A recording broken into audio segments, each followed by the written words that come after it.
Au sommaire, Grand Cru Brand, le domaine Amélie et Charles Spar. Et pour finir, mon coup de cœur, direction le Beaujolais pour un moulin à vent. Et là, vous allez nous parler d'un grand cru qui a une réputation d'être très précoce. Exactement. Le Grand Cru Brand a un rayonnement, bénéficie d'un très fort ensoleillement grâce au fait qu'il ait des sommets qui l'entourent et qui le protègent des vents du nord et de l'est qui sont des vents froids. Du coup, on a quand même des températures moyennes annuelles de l'ordre de 10,5 degrés sur le Grand Cru Brand. On a également 1800 heures de soleil, ce qui est très élevé pour ce Grand Cru au niveau annuel.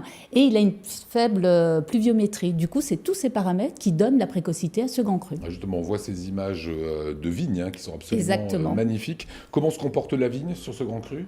Alors déjà, le Grand Cru Brand est sur un terroir granitique, ça a son importance. Après, si on prend deux millésimes différents, si on prend un millésime très chaud, la vigne peut avoir un stress hydrique. C'est quoi un millésime très chaud? Très chaud, c'est-à-dire très ensoleillé, très solaire. Par exemple, je vais vous citer 2015. Okay. Voilà, le dernier millésime très chaud.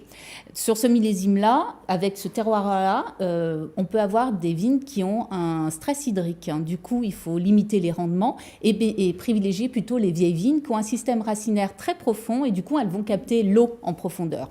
Maintenant, je prends à l'opposé un millésime moins chaud, ce qu'on va appeler des millésimes un peu plus difficiles. Là, c'est le granit. Le granit a la possibilité de capter le moindre rayon solaire. Du coup, c'est un grand cru qui a une régularité sans faille. Quels que soient les millésimes, vous avez toujours de très grands vins sur le brand. Voilà, mais ils peuvent être différents d'une année... Oui, il y a la typicité millésime, mais malgré tout, il y a une belle régularité. Alors, vous m'avez dit, en préparant cette émission, que le brand signifiait le lieu du bienfait du feu. Alors, c'est très poétique, c'est très joli. Et ça a donné lieu même à une légende. À une légende. Alors, il y en a plusieurs, mais qui retracent toujours l'histoire d'un dragon. Alors, je vais vous en raconter une, je vais essayer. Donc, c'est l'histoire d'un dragon qui jaillit de la mer, puisqu'à l'époque, la plaine du Rhin était envahie par l'eau. Il surgit de l'eau, se monte au sommet du brand. Là, épuisé, il s'endort. Les rayons du soleil font fondre ses écailles, ce pauvre dragon, oui. La suite n'est pas très gaie, je tiens à préciser les âmes sensibles. Son sang commence à bouillir, son sang se répand sur le sol. Le pauvre dragon se réfugie dans une caverne et il meurt. Quelques siècles plus tard, l'eau s'est retirée. L'eau s'est retirée. Je voudrais finir ma légende. L'eau s'est retirée. Les hommes plantent de la vigne sur cette colline, s'aperçoivent que le sol est extrêmement fertile grâce au sang du dragon et ça donne lieu à la légende que le brand est un vin de feu. Belle jolie légende. Bon, voilà. Vous avez interrogé qui cette semaine? Alors, le dragon, j'aurais souhaité interroger le dragon. Dans le domaine Amélie et Charles Spar, deux vignerons passionnés, on regarde. Chaleur et épices.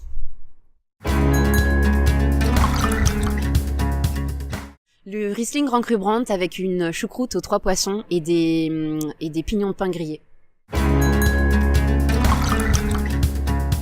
In Tirka im Brand wächst der Best wie im Land. À Turkheim, dans le Brand, pousse le meilleur vin de la région. C'était durant la récolte 2018, une récolte très ensoleillée. On a monté l'étable le long des cerisiers et on a déjeuné tous ensemble. C'était un déjeuner où tout le monde chantait et il y avait une bonne ambiance. Pinot Gris, sélection de Grenoble, 1989. Et d'ailleurs, l'ancien propriétaire, son plus vieux millésime, c'était 1890. C'était le millésime 2017, l'année où on a fusionné nos deux vignobles. Et c'est aussi l'année de naissance de notre fille. Voilà pour le Grand Cru Brand. Et on termine avec le coup de cœur de la semaine, c'est le coup de cœur Happy. C'est le coup de cœur Happy. Direction le Beaujolais, pour l'un des 10 crus du Beaujolais, certainement l'un des plus réputés, le Moulin à Vent. C'est un millésime 2016 et le domaine, c'est Bernard Santé. Donc il y a deux types de moulins à vent. Bernard, c'est avec un D à la fin, pourquoi vous dites Santé? Bernard, son prénom, Santé, son nom de famille. Ouais. Okay. Et le vin s'appelle les moulins à vent. Voilà. Et donc l'appellation, c'est moulin à vent. La proximité avec la Bourgogne, c'est celui qui va se rapprocher le plus de la Bourgogne, même dans le style de vin. C'est un vin extrêmement élégant. Hormis le fait que ça soit un gamay et pas un pinot noir, on est vraiment sur un vin extrêmement digeste dans le sens noble du terme. C'est un vin qui appelle l'autre verre, mais tout en restant raisonnable évidemment. Le nez est très expressif et très mûr. On est sur des notes de fruits noirs comme le cassis, des notes de rose, également de violette, un côté légèrement musqué et un peu également sur du cuir, avec une finale un peu épicée. En bouche, c'est un vin qui est très structuré, délicat, équilibré, toujours avec des tanins mais extrêmement fins, nécessite quand même un petit passage en carafe, histoire que la matière se développe un peu plus. Très joli moulin à vin, excellent rapport qualité-prix pour ce type de vin. On est à combien ? 12,50 €. Voilà, pour un beau vin, vous les retrouvez sur le site apicurien.fr. Et je rappelle évidemment que l'abus d'alcool est dangereux pour la santé. Je vois que tout le monde suit en plateau.